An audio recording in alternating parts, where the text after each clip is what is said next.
ఇప్పుడు యేసు ప్రభువు ఏమంటాడో తెలుసా? మిమ్మల్ని మీరు మోసపరుచుకొనకుండి అంటున్నాడు. ఏం మోసపోతున్నాం?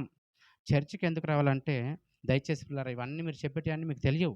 కొరింథీయులకు రాసిన పత్రిక, మొదటి పత్రిక 15వ అధ్యాయం 3వ వచనం. అంటే చర్చికి ఎందుకు రావాలంటే చెప్తున్నాడు పౌలు గారు. నాకు ఇవ్వబడిన ఉపదేశమును మొదట మీకు అప్పగించి తిని, అదేదనగా లేఖనముల ప్రకారము క్రీస్తు మన పాపం నిమిత్తము మృతి చెందెను, సమాధి చేయబడెను, లేఖనముల ప్రకారము మూడవ దినమున ఇది తెలుసుకోవడానికి నువ్వు చర్చికి రావాలి. మరి దేనికోసం నువ్వు రావద్దు చర్చికి. లేఖనాల ప్రకారం యేసు ప్రభువారు మృతి పొందాడు. లేఖనముల ప్రకారం సమాధి చేయబడ్డాడు. లేఖనం ప్రకారం లేచాడు. అంటే నా యేసు ప్రభు నేను నమ్ముకొని ఏం చేస్తాను తెలుసా? చర్చికి వెళ్తే నేను ఒకరోజు చనిపోతాను. నన్ను ఒకరోజు సమాధి చేస్తారు. నా యేసు లేచినట్టు నేను ఒకరోజు లేవాలని చర్చికి రావాలి.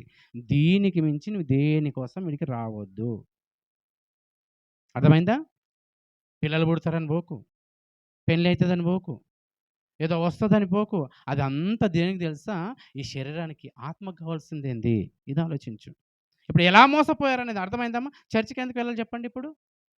యేసు ప్రభువారు మన పాపం నిమిత్తం చనిపోయాడు, సమాధి చేయబడ్డాడు, తిరిగి లేచాడు. యేసు ప్రభువారు చనిపోయాడంటే నేను పాపం చేయకుండా బ్రతకాలి. చనిపోతే నా చుట్టాలు, బంధువులు అందరూ సమాధి చేస్తారు. సమాధి చేసిన తర్వాత యేసు ప్రభువారు రెండవ రాకడలో వస్తాడు, నన్ను తీసుకొని వెళ్తాడు.